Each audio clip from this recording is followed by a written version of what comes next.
So, students, we are going to start our new chapter, chapter 15, Precautions for Natural Disaster. Measures to cope with natural disasters. Although many natural disasters cannot be predicted, many suitable measures can be taken to lessen the impact of these disasters. यानी कि जैसा कि हम जानते हैं, कोई भी प्राकृतिक आपदा को पहले से नहीं बता सकता कि कोई भी आपदा आने वाली है, लेकिन हम कुछ मेजर्स, कुछ ऐसे स्टेप्स हैं जिनको कि उठाएंगे तो हमें कम से कम क्षति होगी इन प्राकृतिक आपदाओं से. Some of them are the following. कुछ जो हैं वो नीचे दिए गए हैं. सबसे पहले है, better knowledge about these natural disasters can at least reduce the extent of damage. यानी कि अगर हमें किसी भी प्राकृतिक आपदा के बारे में जानकारी है तो जो भी हमें नुकसान होने वाला है वो नुकसान को हम बिल्कुल कम कर सकते हैं.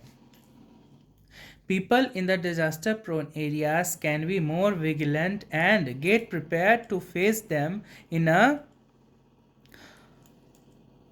Better way so that their ill effect are reduced. यानी कि लोग जो कि ऐसे डिजास्टर प्रोन एरियाज में रहते हैं जहाँ की प्राकृतिक आपदाएं आने की संभावना सबसे ज़्यादा होती है, तो वैसे स्थानों पर हमें अपनी तैयारी करके रखनी होती है ताकि कोई भी अगर आपदा आए तो उससे जो नुकसान होने वाला है वह हमें कम से कम हो और उसके नुकसान को एकदम कम किया जा सके. Immediate help from the national and international agencies can prove very helpful for the affected people. यानी कि अगर कोई भी प्राकृतिक आपदा आती है तो जो अंतर्राष्ट्रीय एजेंसीज है जिसको कि हम लोग बोलते हैं WHO, WHO या फिर यूनाइटेड नेशंस, तो ये सब जो संस्थाएं हैं ये सब मदद पहुंचाती हैं उन लोगों को जो कि प्राकृतिक आपदाओं में घायल हुए हैं या फिर उन्हें कुछ नुकसान पहुंचा है, जिससे कि समय पर उनका जान बचाया जा सके. उसके बाद है suitable measures to cope with earthquake. यानी कि कौन से वो सुटेबल मेजर्स हैं जब कोई नेचुरल डिजास्टर जैसे कि अर्थक्वेक आए तो वहाँ पर हम कौन सा कदम उठाएंगे बचने के लिए. तो सबसे पहला है, an early warning of an earthquake can help people to evacuate their homes and other buildings to minimise the risk of life. यानी कि अगर अर्ली वार्निंग हमें मिल जाए भूकंप का तो इससे जब भी भूकंप आए उससे पहले हम अपने घरों से बाहर निकल सकते हैं और जहाँ पर लोगों की मृत्यु होने वाली थी उस बिल्डिंग के नीचे दब के या फिर किसी और भी कारण से वो एकदम रिड्यूस किया जा सकता है. यानी कि जो लोग घायल होंगे वो बहुत ज़्यादा कम मात्रा में होंगे. If one is indoor he should not run outside but move under tables and beds. यानी कि अगर भूकंप आ जाए और कोई इंसान अपने घर में रह गया हो तो उसे इधर उधर दौड़ना नहीं चाहिए. उसे अपने घर के किसी कोने में खड़ा हो जाना चाहिए या फिर आसपास अगर उसके टेबल है या बेड है तो उसके अंदर चले जाना चाहिए. One should keep away from windows, mirrors and things that could break and fall. यानी कि हमें उन सब चीज़ों से दूर रहना चाहिए जो कि आसानी से टूट सकते हैं, जैसे कि शीशे हो गए, खिड़कियां हो गई, क्योंकि अगर ये टूटे तो इनका इम्पैक्ट बहुत ज़्यादा होगा क्योंकि जो कांच है वह हमारी बॉडी के अंदर भी घुस सकता है जिससे कि हम बहुत ज़्यादा डैमेज हो सकते हैं. If one is outdoor he should move to an open area away from the buildings, trees, electric poles and wires.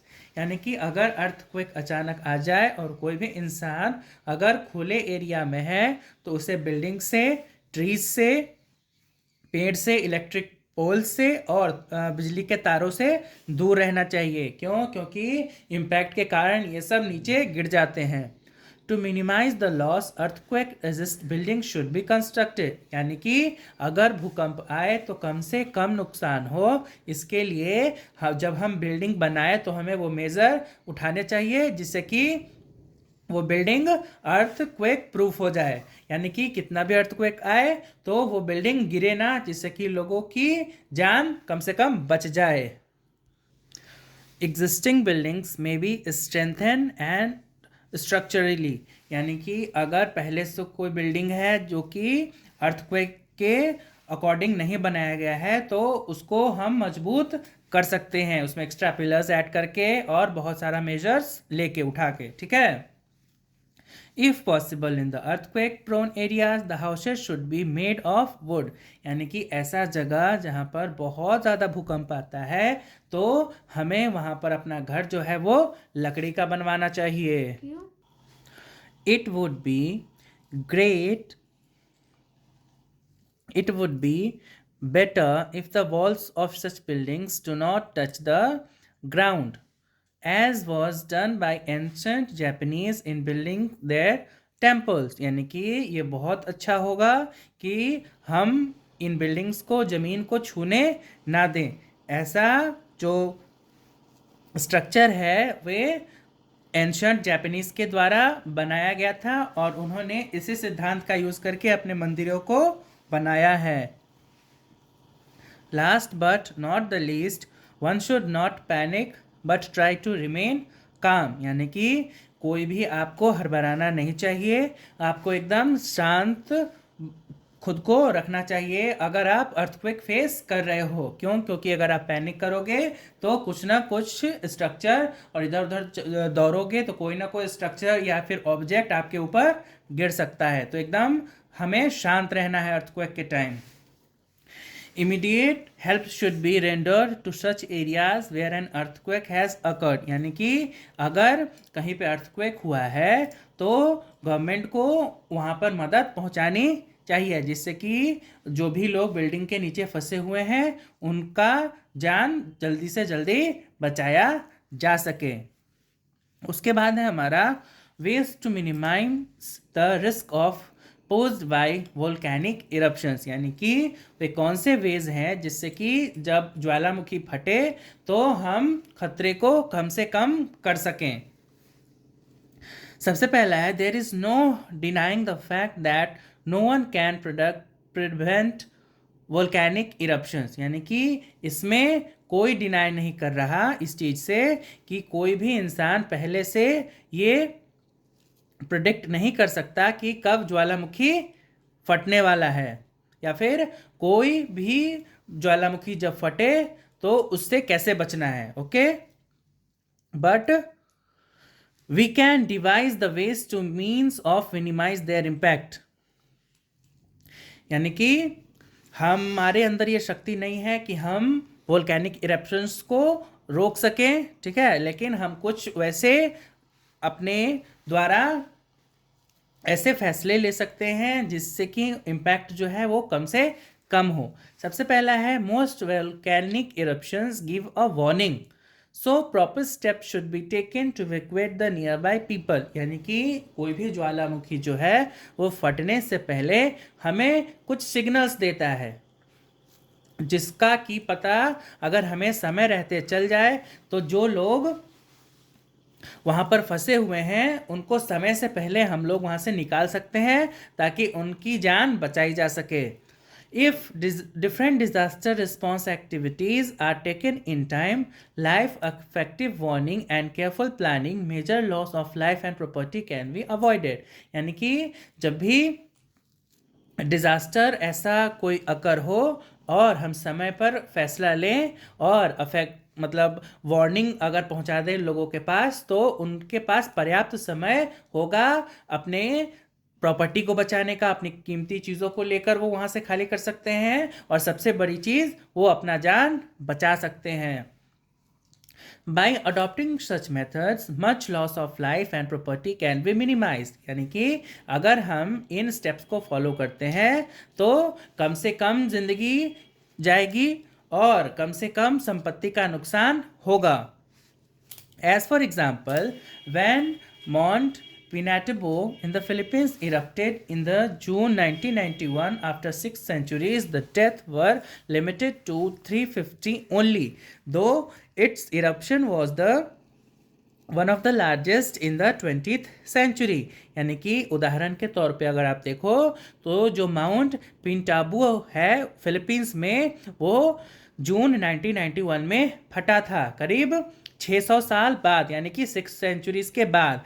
तो सरकार ने कुछ कदम उठाए थे जिससे कि क्या हुआ कि 350 लोग ही अपना जान खोए थे, और जबकि यह 20वीं शताब्दी का सबसे बड़ा वोल्केनिक इरप्शन था। By careful monitoring of the precautionary measures, the people were evacuated in time, यानी कि सरकार द्वारा जो भी पहले का प्रिकॉशनरी मेजर्स था वो उठाए गए और लोगों को सुरक्षित वोल्केनिक इरप्शन होने से पहले निकाल लिया गया।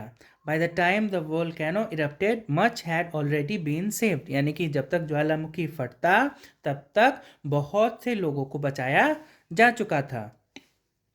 इन California where volcanic eruptions are so common, people have developed effective ways and means to cope with the danger of volcanoes, यानी कि यूएसए का एक जगह है कैलिफोर्निया जहाँ पर ज्वालामुखी फटना एकदम आम बात है। तो वहाँ पर लोगों ने इफेक्टिव तरीके बना लिए हैं कि अगर वोल्केनिक इरप्शन हो तो उससे कैसे बचा जा सके, उन खतरों को कैसे सहा जा सके, उनका कैसे सामना किया जा सके।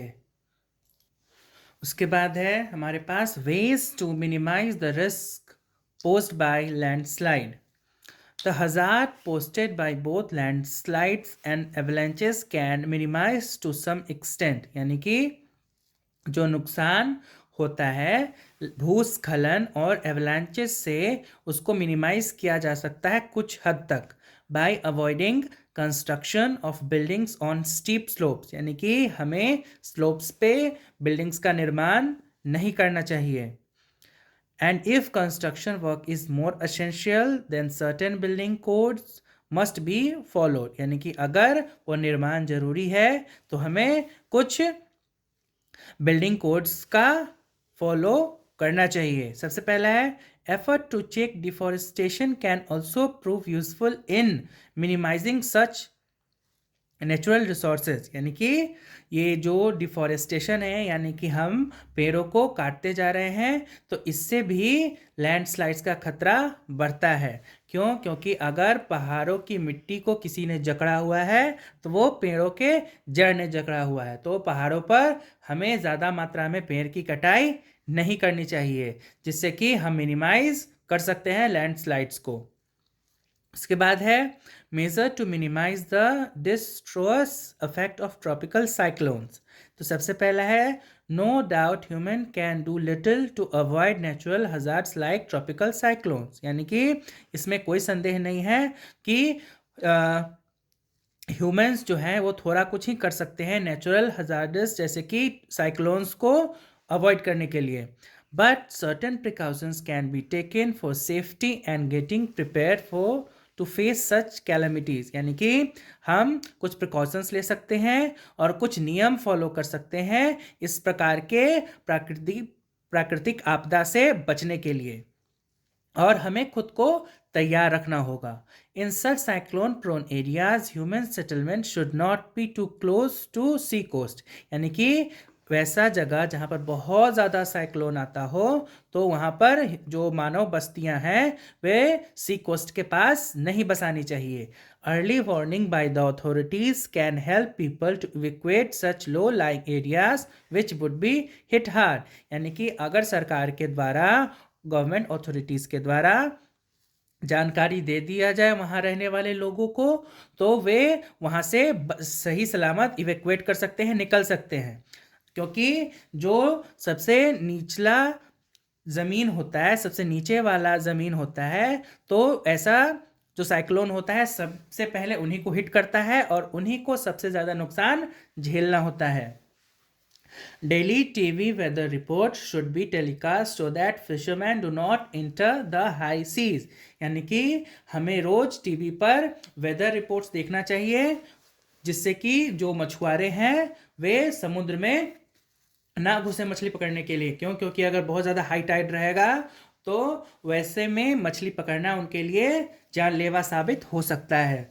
Safe shelter should be built by the government, यानी कि सेफ शेल्टर यानी कि ऐसा स्थान सरकार के द्वारा बनाया जाना चाहिए जिसमें वे अपने कम से कम जान को तो बचा पाए।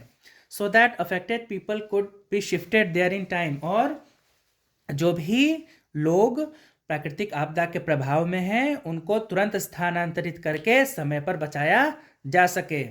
उसके बाद है proper arrangement for providing all the necessity of life like food and water should be made before and after the cyclones catastrophe, यानी कि एक इंसान को जीवन जीने के लिए भी जिन भी वस्तुओं की आवश्यकता होती है वो उनको प्रोवाइड करवाना चाहिए, जैसे कि खाना हो गया, पानी हो गया, और भी जो चीज़ें लाइक मेडिकल इमरजेंसीज, अगर कोई क्षतिग्रस्त हुआ है साइक्लोन से तो वे सब उनको प्रोवाइड करवाने जाने चाहिए।